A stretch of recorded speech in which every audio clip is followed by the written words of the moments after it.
Roma, tochas acesas, o brilho do mármore manchado por sombras. No centro de tudo, um jovem imperador olha para o horizonte como se o mundo fosse um brinquedo, e os corpos, peças descartáveis de um jogo secreto. Seu nome é Caio Júlio César Augusto Germânico, mas a história o batizou com outro nome, Calígula. E por trás desse apelido quase infantil, existe uma sequência de escândalos sexuais tão extremos, tão perturbadores, que até hoje deixam historiadores divididos entre o exagero e o puro horror do que pode ter sido real. Enquanto o Senado tentava manter a aparência de ordem, dentro dos palácios algo muito diferente acontecia. Cortinas pesadas se fechavam, música suave abafava gritos e risos, servos eram obrigados a desviar o olhar. E o imperador, tratado como um deus vivo, usava essa coroa invisível para transformar desejo em punição, prazer em arma, luxúria em espetáculo. O que quase ninguém imagina é que muitos desses escândalos não foram apenas histórias de cama, foram manobras de poder, ataques diretos à moral romana. Uma guerra silenciosa contra qualquer um que ousasse desafiá-lo. Segundo registros antigos de Suetônio e outros autores da época, Calígula transformou o Palácio Imperial em algo muito próximo de um bordel de luxo, onde ninguém estava realmente seguro. Nem senadores, nem generais, nem as próprias mulheres de sua família. Há um segredo escondido nas entrelinhas desses relatos. Por trás do sexo, havia humilhação calculada. Cada ato, cada relação, cada noite era uma forma de dizer ao império inteiro: não existe limite que eu não possa quebrar. E é exatamente aí que essa história deixa de ser apenas obscena menos e se torna profundamente assustadora. Você está prestes a entrar em corredores onde quase ninguém entra com detalhes, a ver rituais de prazer que escondem medo, a revisitar 5 escândalos sexuais tão marcantes que ajudaram a construir a imagem de Calígula como o imperador mais depravado e desequilibrado da história de Roma. Mas antes de vermos cada um deles, é preciso entender: essa é só uma versão do que aconteceu, mistura de realidade, propaganda política e exagero. E talvez o mais perturbador de tudo seja perceber o quanto da natureza humana ainda reconhecemos nessas sombras. As tochas ardem baixas naquela noite, como se a própria Roma tivesse vergonha do que estava prestes a acontecer. O palácio de mármore branco parece um templo sagrado visto de fora, mas por dentro a atmosfera é outra. O ar pesa, quente, perfumado demais, tapetes macios abafam os passos, estátuas de deuses observam em silêncio, como testemunhas forçadas. No triclínio, a sala dos banquetes, o vinho escorre como sangue diluído, e os olhos de todos parecem buscar o chão. Porque naquela noite, o banquete não era apenas comida, era espetáculo. E o principal ator era o próprio imperador, Calígula. Sentado num trono quase teatral, ele não comia menos, ele observava como um garoto entediado, prestes a inventar um jogo novo. Segundo antigas fontes, como Suetônio, foi em banquetes como esse que um dos escândalos mais chocantes ganhou forma. Calígula chamava as esposas dos senadores, uma a uma, como se estivesse escolhendo uma fruta na feira. Ele as fazia sentar ao lado dele, cochichava algo ao pé do ouvido, observava a reação do marido e então, sem cerimônias, levantava-se e levava a mulher para um quarto ao lado. O salão todo ouvia a porta se fechar. O silêncio caía. O tempo esticava como uma corda prestes a arrebentar. Minutos depois, ele voltava, ajeitando a túnica, comentando em voz alta, às vezes rindo, sobre o desempenho da mulher na cama. Não era apenas luxúria, era humilhação pública. Era poder exposto, cru,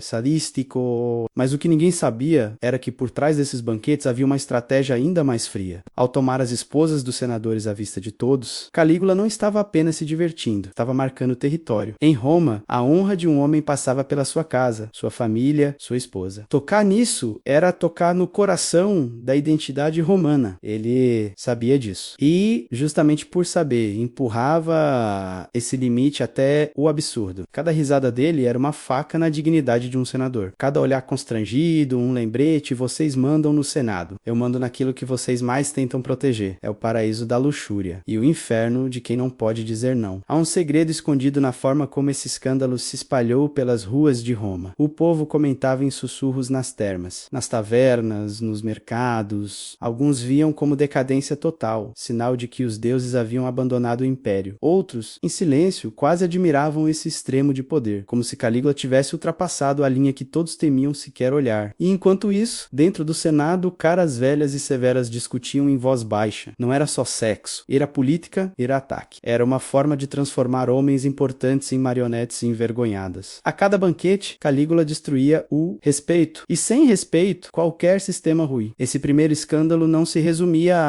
à cama. Era um teatro ritualizado de submissão e impotência. Imagine o peso emocional de um senador sentado à mesa, ouvindo os gemidos abafados atrás da parede, sabendo que não podia se levantar, não podia reagir, não podia gritar, tinha que beber vinho, fingir normalidade, rir piadas sem graça, enquanto por dentro queimava de vergonha e ódio. Roma inteira foi, aos poucos, percebendo se o imperador era capaz de fazer isso com os homens mais poderosos do império, o que restava para o cidadão comum. E é aí que a história fica ainda mais sombria, porque esse episódio foi só a porta de entrada para escândalos ainda mais íntimos, mais proibidos e mais incômodos para a própria família de Calígula. As paredes do Palácio Imperial guardavam segredos que nem o fogo das tochas ousava iluminar por completo. Do lado de fora, Roma via apenas desfiles, coroas de louros, sacrifícios aos deuses. Do lado de dentro, corredores silenciosos, cortinas pesadas, quartos trancados, e no centro desse labirinto íntimo, 3 figuras que, para o povo, eram quase sagradas: as irmãs de Calígula menos Drusila, Agripina e Júlia Lívila, filhas de sangue nobre, criadas para serem símbolos de virtude e continuidade da dinastia. Mas, segundo relatos antigos, foram transformadas em algo muito diferente. Peças de um jogo sexual e emocional que atravessaria séculos como um sussurro incômodo, quase impossível de ignorar. Suetônio e outros cronistas apontam que Calígula teria mantido relações incestuosas com pelo menos uma de suas irmãs, principalmente Drusila, a favorita. Não em segredo absoluto, mas com uma ousadia calculada. Em banquetes, fazia com que ela se sentasse ao seu lado como uma esposa, não como uma irmã. Tocava ali o rosto, os cabelos, o ombro, de um jeito íntimo demais para os padrões romanos, mesmo em uma sociedade que tolerava excessos. Em certos momentos mandava afastar todos, ficava sós com ela, em plena luz do dia, como se quisesse que todos entendessem a mensagem, sem que ninguém pudesse acucilá-lo diretamente. O mistério começava aí. Era loucura, paixão doentia, ou um ato deliberado para desafiar qualquer limite moral? Mas o que ninguém sabia era como isso afetava a dinâmica dentro da própria casa imperial. As irmãs que cresceram ao lado dele provavelmente sabiam desde cedo o peso de cada gesto, de cada aproximação. Drusila foi tratada quase como uma imperatriz de fato, mesmo quando Calígula já tinha esposa oficial. Segundo alguns relatos, ele a teria levado consigo em viagens e decisões políticas, como se fosse sua conselheira íntima, menos no corpo e na mente. Há um segredo escondido nessa relação: a mistura tóxica entre carinho de infância, trauma familiar e a sensação de que, depois de tudo que sofreram com as intrigas em torno de sua mãe, o mundo fora da família não era confiável. E Calígula transformou essa lealdade distorcida em algo que beirava o profano. Quando Drusila morreu, o império inteiro sentiu o impacto da reação dele. Calígula declarou luto oficial, algo raríssimo para uma irmã. Mandou suspender festas, proibiu risos públicos, ordenou que o povo se vestisse de luto, como se um pedaço da própria Roma tivesse morrido. Alguns relatos dizem que ele chorou como um homem que perde a esposa, não apenas uma parenta. Segundo os autores da época, ele chegou a querer que Drusila fosse adorada como uma deusa, elevando seu nome aos altares, misturando desejo, devoção e saudade num único gesto. Para muitos senadores, aquilo ultrapassou qualquer limite. Não era mais apenas um boato de incesto, era quase uma confirmação simbólica, em rituais e honras. E ao mesmo tempo, as outras irmãs, Agripina e Lívila, orbitavam esse triângulo tenso. Há relatos de que, em certos momentos, Calígula teria compartilhado a cama com mais de uma delas, ou as exposto em situações constrangedoras, como se fossem prêmios de um homem que se considerava acima de qualquer lei, humana ou divina. Segundo alguns historiadores modernos, parte dessas acusações pode ter sido propaganda política posterior, para justificar o assassinato dele e o horror ao seu governo. Mas o fato de essas histórias terem colado tão bem na memória coletiva revela algo profundo. Roma acreditava que ele seria capaz disso. A fronteira entre verdade e exagero se dissolve quando a reputação já é a de um monstro. Esse escândalo incestuoso marcava um contraste brutal. De um lado, o ideal romano de família,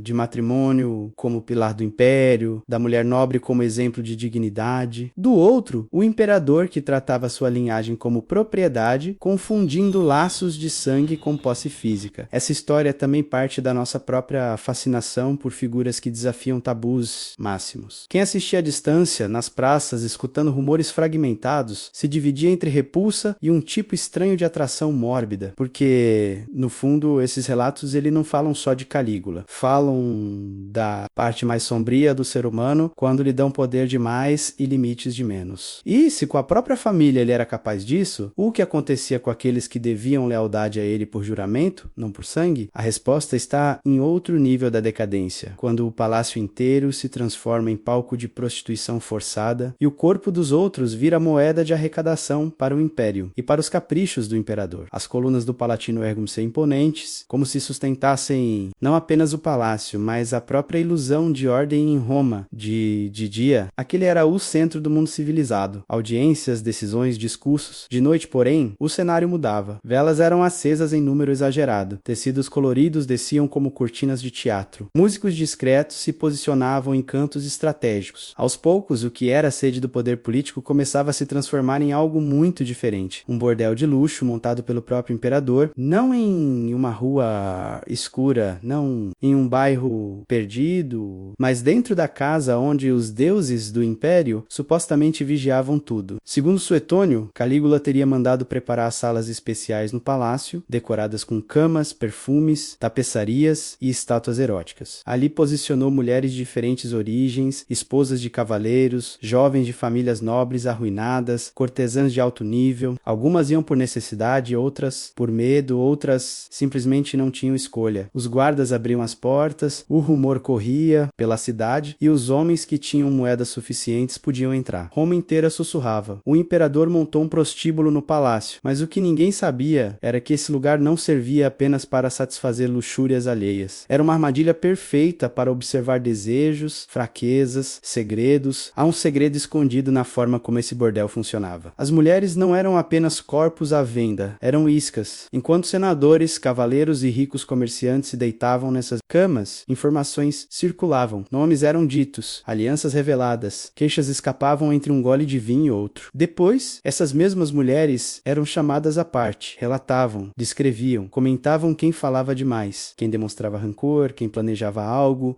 a cama virava confessionário, e no alto, Calígula assistia como um diretor de teatro cruel, usando o dinheiro e o prazer como instrumentos de espionagem. Segundo alguns relatos, era comum que depois de certas noites, um cliente fosse convidado a comparecer ao imperador, e dificilmente esse encontro era agradável. Mas havia também uma camada mais brutal, a do constrangimento público. Imagine ser um nobre romano, acostumado a se ver como senhor de terras, escravos, influências, e um dia se vê obrigado a aceitar que sua própria esposa fosse colocada ali, exposta, como parte desse esquema. Alguns relatos falam de mulheres de famílias respeitáveis forçadas a servir, como forma de punição à casa inteira. Roma sempre foi uma cidade onde sexo e poder andaram próximos, mas ali o limite era ultrapassado com frieza. O palácio, símbolo da grandeza imperial, transformava-se em algo próximo de um mercado de corpos, e quem se recusava podia acabar em situação ainda pior. Segundo estudiosos modernos, esse bordel pode ter sido exagerado pela memória hostil a Calígula, mas a ideia de misturar arrecadação de fundos, espionagem e humilhação sexual faz sentido dentro do padrão de comportamento atribuído a ele. E o contraste era devastador. A mesma sala que de manhã poderia receber embaixadores estrangeiros, à noite testemunhava gemidos, barganhas, acordos sussurrados entre lençóis. A fronteira entre o público e o íntimo simplesmente desaparecia. E o império, que se orgulhava de suas leis, via seu líder transformar tudo em um bazar de pulsões humanas, onde o que mais valia não era a honra, mas o quanto alguém estava disposto a se vender, ou a vender quem amava menos para sobreviver. Para o povo, a história ganhava contornos quase lendários. Você está prestes a ver algo que quase ninguém no mundo já viu. Diriam os curiosos ao descreverem um amigo Wu que acreditavam acontecer lá dentro. Alguns queriam acreditar que era exagero, outros sabiam, no fundo, que Roma era capaz de descer esse nível. E o mais assustador é perceber como tudo isso ecoa até hoje. A mistura de sexo, poder, dinheiro e vigilância. Aquilo que parecia apenas um escândalo erótico se revela, à luz da história, como um laboratório de controle social. Mas, se Calígula era capaz de transformar corpos em moeda e o palácio em prostíbulo, o que acontecia quando o alvo não era mais o nobre ou o cidadão rico, e sim o próprio casamento, o voto sagrado entre marido e mulher? É aqui que surge outro escândalo, ainda mais íntimo, em que o imperador não se contenta em assistir. Ele decide tomar para si aquilo que, para qualquer romano, era inviolável. A própria esposa, nas festas romanas mais luxuosas, o casamento era exibido como um troféu social. Maridos de toga impecável, esposas com vestidos finos, joias brilhando à luz das tochas. Para muitos, aquela era a imagem da honra, o casal perfeito, o pacto diante dos deuses. Mas bastava Calígula entrar na sala para essa imagem rachar. Ele não caminhava. Deslizava pelo ambiente como um predador entediado, olhando para cada mulher como se fossem páginas de um livro que ele ainda não tinha lido. E, quando seu olhar parava, todos sentiam a temperatura cair. Porque em Roma, se o imperador desejasse sua esposa, não era apenas um flerte, era uma sentença. Segundo os relatos, Calígula tinha o hábito de escolher mulheres casadas em pleno evento público. Às vezes, durante um banquete levanteve-se, caminhava até o casal, falava algumas palavras banais e de repente ordenava que a mulher o acompanhasse até um cômodo ao lado. O salão congelava, os músicos continuavam tocando, mas as notas pareciam erradas. O marido ficava imóvel, preso entre o dever de respeito ao imperador e a vontade de arrancar a própria pele. A porta ela se fechava, atrás dela ninguém sabia exatamente o que acontecia, mas todos sabiam o suficiente. Quando Calígula voltava, muitas vezes comentava em voz alta o que achara da esposa alheia, como se avaliasse um cavalo, não uma pessoa. Há um contraste brutal aqui. Em teoria, o matrimônio romano era sagrado, pilar da sociedade, base da família. Na prática, nas mãos de Calígula, virava brinquedo. Um dos casos mais comentados é o de Lólia Paulina, conhecida pela beleza e pelas joias absurdamente caras. Calígula viu em um banquete, encantou-se e simplesmente mandou que se divorciasse do marido para casar com ele. Sem romance, sem cortejo, sem escolha. Apenas vontade imperial. Em outro momento, fez algo semelhante com Milônia Cesônia, uma mulher que não se encaixava no padrão de esposa perfeita romana, já era mãe, não era jovem demais, não era um ícone tradicional de pureza. E ainda assim, ele a tomou como esposa, exibindo-a com uma franqueza quase agressiva, como se quisesse desafiar o gosto e a opinião da elite. Mas o que ninguém sabia era o quanto esses gestos tinham de cálculo psicológico. Ao destruir casamentos na frente de todos, Calígula mexia com a base emocional dos homens mais influentes do império. Não bastava humilhar no Senado, nem controlar pela força. Era preciso invadir o espaço mais íntimo, o da cama, o da casa, o daquilo que um homem romano considerava seu, ao tomar esposas menos, nem sempre por amor. Muitas vezes, por impulso e vaidade, ele quebrava qualquer ilusão de segurança. A mensagem era clara: não existe nada que esteja fora do meu alcance, nem sua honra, nem seus laços, nem seus amores. Segundo alguns autores, depois de certas noites, era possível ver maridos andando pelas ruas de Roma como sombras. Homens ricos, respeitados, que agora carregavam um tipo de vergonha silenciosa, impossível de ser dita em voz alta. Como reclamar? Como acusar? Como processar um imperador por adultério, se ele era a própria personificação da lei? A cidade, que tanto se orgulhava de seus costumes, via, impotente, seu soberano pisar em tudo isso sem olhar para trás. E o povo assistia, comentava nas termas, nas filas de pão, nas arenas, ria, condenava, inventava versões ainda mais exageradas. Essa história também pertence a quem observa, não só a quem vive. E, no entanto, por trás do riso nervoso e dos boatos picantes, havia um medo crescente. Se o homem que governava o mundo era capaz de brincar com o casamento como uma criança brinca com bonecos, o que impediria que ele fosse ainda mais longe com qualquer outro limite. Foi nesse clima de tensão, desejo e ameaça constante que outro escândalo, talvez o mais inquietante de todos menos, começou a ganhar forma. Um escândalo que envolvia não apenas corpos e camas, mas algo ainda mais sensível. A fronteira entre loucura e divindade, entre sexo e culto religioso, entre imperador e Deus à noite, quando Roma silenciava e apenas o crepitar das tochas resistia ao escuro, havia um lugar onde os sussurros não paravam. Os templos. Eram espaços sagrados, cheios de incenso, estátuas douradas, altares manchados de sangue de animais sacrificados. Ali, o povo buscava respostas, proteção, sentido, mas sob o governo de Calígula, até esses lugares começaram a mudar de aparência. O mármore continuava o mesmo, as colunas erguidas, mas algo invisível havia sido profanado. Porque o imperador, pouco a pouco, deixou de se ver apenas como um homem. Começou a se ver e a ser tratado menos como um deus vivo. E quando alguém acredita ser um deus, tudo ao redor vira cenário para seus desejos, inclusive os mais íntimos. Segundo relatos antigos, Calígula mandou erguer estátuas suas dentro de templos dedicados a outros deuses. Em alguns lugares, exigiu que sua imagem fosse adorada lado a lado com Júpiter, o Senhor dos Céus. Em outros, falava de si mesmo como se fosse a encarnação de divindades específicas, ora Apolo, ora Baco, ora Vênus. Sim, Vênus, a deusa do amor e da sensualidade. Imagine o impacto disso para um romano comum. O homem que já transformava o palácio em bordel e humilhava maridos, agora dizia, na prática, que seu corpo e seu desejo também eram sagrados, que tocar nele, servi-lo, obedecê-lo. Tinha quase o peso de um ritual religioso. Há um segredo escondido na forma como ele misturava culto e luxúria. Em algumas celebrações, Calígula parecia vestido com roupas teatrais, coroado de flores, coberto de joias, cercado de jovens, escolhidos a dedo, homens e mulheres, menos como se fossem sacerdotes de um culto erótico improvisado. O vinho corria, a música subia, as fronteiras entre festa religiosa e orgia se desfazia. Suetônio menciona que ele não via problema em transformar cerimônias solenes em espetáculos vulgares, dançando, gritando, escolhendo amantes ali mesmo, como se estivesse em um mercado. Segundo os estudiosos, os templos deixaram de ser apenas casa dos deuses para se tornarem palco da vaidade e do desejo imperial. Mas o que ninguém sabia era o quanto isso mexia com a cabeça do povo. Muitos romanos eles sempre tiveram uma relação prática com os deuses, faziam sacrifícios, pediam bênçãos, negociavam com o sagrado. De repente, o homem que exigia impostos, que mandava matar, que tomava esposas e destruía reputações, também queria ser adorado com a mesma devoção reservada a Júpiter. Para alguns, aquilo era pura blasfêmia. Para outros, um sinal de loucura irreversível. Porém, havia também quem se dobrasse com facilidade, porque em um império onde tudo dependia do favor imperial, negar a adoração podia ser tão perigoso quanto negar obediência. Segundo alguns relatos, certos rituais pareciam mais desfiles de vaidade do que culto. Calígula surgia cercado de mulheres belamente adornadas, que mais lembravam cortesas do que sacerdotisas, e homens com corpos esculpidos, quase desnudos, formando uma espécie de corte sensual em torno do Deus vivo. O que deveria ser puro se misturava com o carnal de um jeito desconfortável, altares se tornavam um cenário de exibição, sacrifícios viravam um espetáculo performático e o sagrado perdia, pouco a pouco, sua distância segura da carne. O templo, o último refúgio moral para muitos, agora era apenas mais uma extensão da mente do imperador. Esse quinto escândalo não é apenas sobre sexo em si, mas sobre algo mais profundo, a fusão entre desejo e divindade. Ao colocar seus impulsos no centro do culto, Calígula enviava a mensagem de que não existia instância acima dele, nem mesmo os deuses. O que ele queria, desejava, tomava, não podia ser julgado. Porque se um deus deseja, quem ousaria chamar isso de pecado? Essa lógica perversa dava uma capa de sacralidade aos abusos. E é exatamente isso que torna esse escândalo tão perturbador. A ideia de que o poder máximo não apenas faz o que quer, mas ainda exige ser venerado por isso. No fim, Roma começou a viver num estado de torpor e medo, como alguém que acorda de um sonho febril e tenta entender o que foi real e o que foi exagero. Muitos dos relatos sobre Calígula misturam verdade, propaganda, ódio político e fascínio. Mas o eco dessas histórias atravessou os séculos, porque toca em algo que ainda reconhecemos. Quando um ser humano, convencido de ser maior que todos, transforma o corpo, a fé, o amor e o sexo em ferramentas de domínio. E talvez o mais inquietante não seja o que Calígula fez, mas o quanto o mundo ao redor deixou que ele fizesse até que fosse tarde demais. Roma já não existe como aquela metrópole viva de mármore, sangue e ouro. As vozes dos senadores se calaram, as tochas se apagaram, as cortinas dos banquetes viraram pó, mas se você fechar os olhos por um segundo, ainda consegue ouvir ecos, risos forçados em volta de uma mesa, um gemido atrás de uma porta de madeira grossa, o sussurro de um servo repetindo, em choque, o que viu sem querer no corredor do palácio. 5 escândalos sexuais atravessaram quase 2000 anos, até chegar até você. Talvez não da forma exata como aconteceram, talvez maiores, distorcidos, enfeitados pelo ódio e pelo medo. Mas o fato de ainda estarem vivos na memória humana diz muito sobre o impacto que tiveram naquele mundo. E no nosso, segundo os cronistas da época, Calígula foi mais do que um imperador descontrolado. Foi um teste, um experimento extremo do que acontece quando um homem com feridas profundas e poder absoluto decide transformar desejo em arma e intimidade em espetáculo. Ele usou esposas de senadores para humilhar o Senado, irmãs para desafiar a própria ideia de família, o palácio como bordel, o casamento como brinquedo, o templo como palco. Não havia muro que separasse o público do privado. Tudo era palco, tudo era político, tudo era um lembrete constante de que, sob seu comando, nenhum limite estava garantido. Nem o seu corpo, nem a sua fé, nem aquilo que você mais amava. O que ninguém sabia, vivendo dentro daquela Roma febril, é que esses relatos cruzariam séculos e seriam lidos em bibliotecas, silenciosas, analisados em universidades, dramatizados em filmes e séries. Calígula virou quase um mito do excesso. Alguns historiadores tentam defendê-lo parcialmente, dizendo que muita coisa foi amplificada depois de sua morte para justificar o assassinato e a mudança de governo. Outros afirmam que, mesmo cortando os exageros, o que sobra já é perturbador o suficiente. Entre a verdade nua e crua e a propaganda envenenada, há um espaço de névoa. E é justamente aí, nessa névoa, que nossa imaginação entra menos, completando lacunas runas, pintando cenas, escolhendo em que versão acreditar. Essa história também é parte da nossa... Não porque convivemos com imperadores romanos, mas porque o padrão se repete com novas roupas. Líderes que se acham deuses, poderosos que confundem respeito com medo. Pessoas que usam a intimidade dos outros como ferramenta, como moeda, como brinquedo. A biologia do desejo sempre esteve com o ser humano. O que muda é o quanto a sociedade permite que esse desejo vire tirania. Roma deixou ir longe demais, presa entre o fascínio pelo espetáculo e o terror de enfrentar quem o comandava. E quando finalmente reagiu, já era tarde para milhares de vidas que tinham passado por aquelas noites sem volta. No fim, talvez a pergunta não seja o que Calígula fez, mas por que deixaram que ele fizesse? Quantos se calaram? Quantos riram para não serem os próximos? Quantos se beneficiaram um pouco do caos antes de serem engolidos por ele? Enquanto os corredores do palácio se apagam na escuridão da história, essa pergunta continua acesa, como uma tocha que ninguém conseguiu apagar. E você, sentado aí, séculos depois, ouvindo sobre banquetes, incestos, bordéis e deuses de carne, talvez sinta o mesmo incômodo que um romano sentia ao cochichar o nome de Calígula numa taverna mal iluminada. Porque no fundo, o mais perturbador não é o que está distante de nós no tempo. É reconhecer que por trás da coroa, da toga e das orgias em mármore, havia apenas um ser. Humano com fome de poder demais e uma multidão em volta que por medo, conveniência ou puro espetáculo, deixou... A história de Calígula termina com facas, conspirações e sangue derramado num corredor. Mas o que ela desperta, isso não termina quando o vídeo acaba. Fica ali ecoando em silêncio cada vez que um novo poderoso olha para o mundo e pensa, mesmo sem dizer em voz alta, eu posso tudo. E é aí que a verdadeira pergunta começa. Não em Roma, não no palácio, mas aqui agora, dentro de... Quem acabou de ouvir essa história,